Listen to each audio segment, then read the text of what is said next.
سلام سلام نيده تبتقاتل تزخونكم كمين لكم سلام لكم أنا سلامي إكزابير مسكن نسخاتكم لا أبزل لهم وسلامكم بزح ترفي ولا لين داولكو لما عندي بحدش فيديو متيكم علىكم نزا فيديو كتمر خلهم لايك بمقار جمريكم حدش تنزخونكم دما سبسكرايب نداقوركم بيتسب كنو كلكم يدلي مالتيو ቤተሰብ ልኾንኩም ድማ ላይክ ሼር ምግባር ኣይትሕመቑኢኹም ማለት እዩ ኣባራታትዕኒ ስለ ተባራታትዕኒ ብጣዕሚ ዘመስግን እግዚአብሔር አምላክ ይኽብረለይ ክብል ይደሊ ማለት እዩ እና ለማዕንቲ ዝመጽኸልኩም ድማ ብዛዕባ ሊልና አሌክስ እዩ ማለት እዩ ሊልና አሌክስ ንትግራይ ክኸዱ ከም ዝሓሰቡ አሌክስ ደማኔ ሊሊ ሰርፕራይዝ ከም ዝገበራ ማለት እዩ ሰርፕራይዝ ማለት እዩ ለማዕና ናይ ሰርፕራይዝ ፕሮግራም እዩ ብጣዕሚ ደስ ልብል ማለት እዩ ሊሊ ክንደቱ ተሓዚናቶ ዝቀነየት ክንደቱ እንዳተከፈት ዝቀነየት ማለት እዩ ሕጂ ድማ ሰሓቅ ብሰሓቅ ፍንደቅ ደቅደቅ አቢሉላ አሎ ማለት እዩ እግዚአብሔር አምላክ እንዳሰሓቁ ይምበሩ ማለት እዩ ሰው ኮይኑ ከሓዝን ክነብዕ ክጅገር كتقم يولنا እግዚአብሔር አምላክ ሰሓቆም እስከ መጨረሻ ይግበረላ ማለት ይቅርታ ቤተሰብ ማለት እዩ እና ሓዳራም ይባረኽ ህይወቶም ይባረኽ ማለት ይውላደም በሰላም ይምጻአዮም እመቤቴ ቅድስት ድንግል ማርያም በሰላም ትገላገላን ይልውን ማለት እዩ ናይት ማለት ነበረ ቪዲዮ ሪኹም ብዙሕ ሰብ ተሓጊሱ ብዙሕ ሰብ ተደስቲቱ ማለት እዩ ኣብለይ ተጸብየቶ ኣብለይ ሓሰወቶ ሰዓት ሊሊ ሰርፕራይዝ ያኾይናና ብጣዕሚ ተደኒቃ ብጣዕሚ ደስ ኢልዋ ማለት ሓጎሳ ክትገልጽ ይኽኣለትን ማለት ዘይኾን ኮይንዋ እምበር ማለት እዩ ነፍስ ጸሽለ ዝኾነት ቤት ስርስር ኢላ በቃ ስርስር ያ ክትብል ሓሲባ ነይራ ማለት እዩ ብጣዕሚ ኣተሓጊሳ ሓጎሳ በቃ ማለት ትቋጻጽር ይኽኣለትን ብጣዕሚ ይግብኦም ደሞ እየ ማለት እዩ ሰሪሖም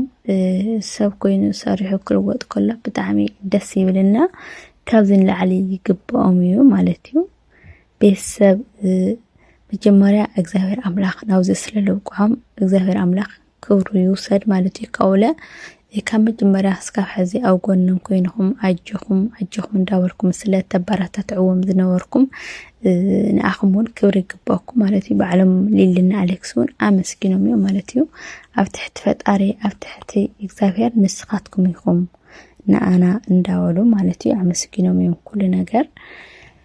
እና ሊሊ ድማ ብጣዕሚ ከም ትትሪእዋ ነበርኩም እሳ ዝተጸብየቶ ካሊእ ነገር እዩ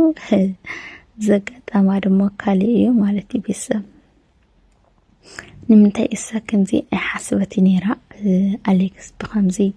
ብዓቢ ነገር ሰርፕራይዝ ክገብራ ኣይተጸብየቶን ኣይሓሰበት ነይራ ማለት እዩ ንሳ ሓሲባትሉ መጽያ ዝነበረት ናይ ካሊእ ናይ ፎቶ ፕሮግራም ከም ዝኾነ እያ ተናጊራና ከምዚ ሓሰብከዩ ሰርፕራይዝ ክትኮን ከለኻ ዓኒ ብጣዕሚ ደስ ልብል ማለት እዩ ሓጎስ እውን ኣሎ ድንጋጽ እውን ኣሎ ከምዚ ትሪእዋ ዝነበርኩም ሊሊ ክትኣምንሲ ኣይኽኣለትን ማለት እዩ ብጣዕሚ ሰርፕራይዝ ኮይና ማለት እዩ ንስተሓሲባት ዝመጸት ካሊእ ዝጸንሓ ካሊእ እዩ ማለት ሰርፕራይዝ ስለዝኾነ ብቀዳማይ እውን ስልክ ሰርፕራይዝ ገይርዋ ስለነበረስ ሰርፕራይዝ ክኸውን ኢላስ ኣይተጸብየቶን ማለት እዩ ሕጂ ድማ ሊሊየ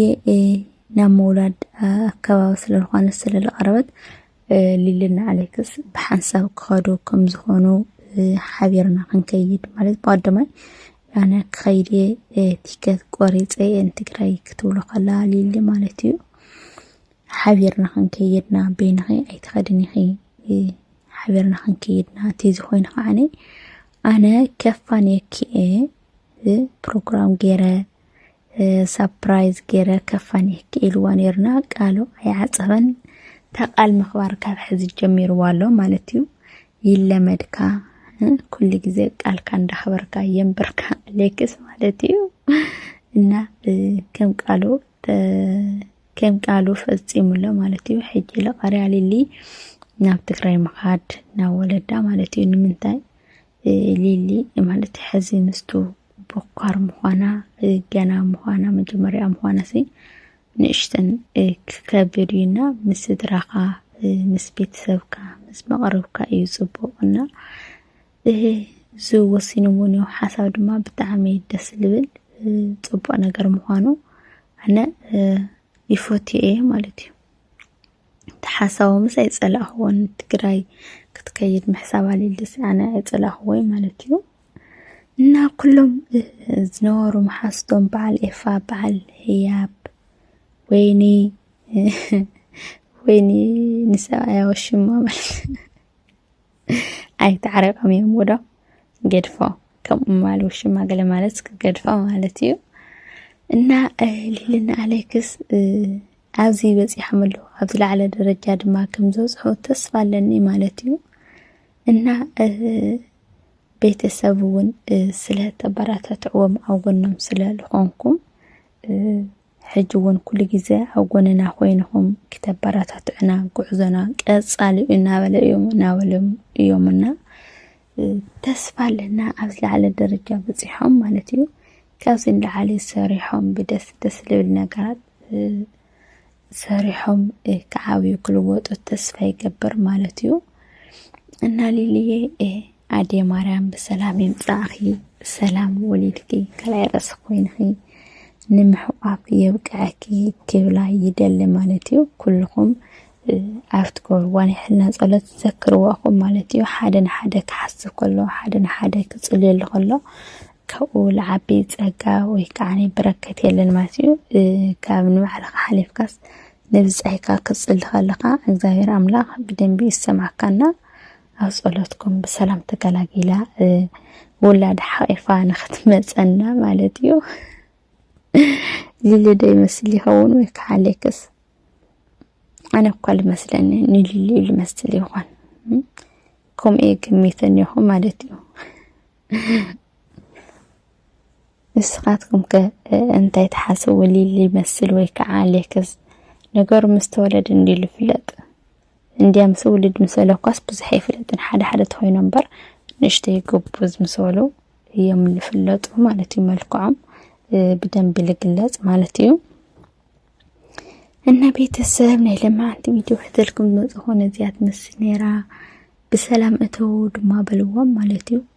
أو كسالي فيديونا كسام رخاوين لايك شير سبسكرايب انداكوركم أبراتا تعني كلكم يدهلي مالتيو بلبي حجوون بلبي إذا مسكنكم أو كسالي فيديونا كسام رخاوين سسنين عخم باي باي.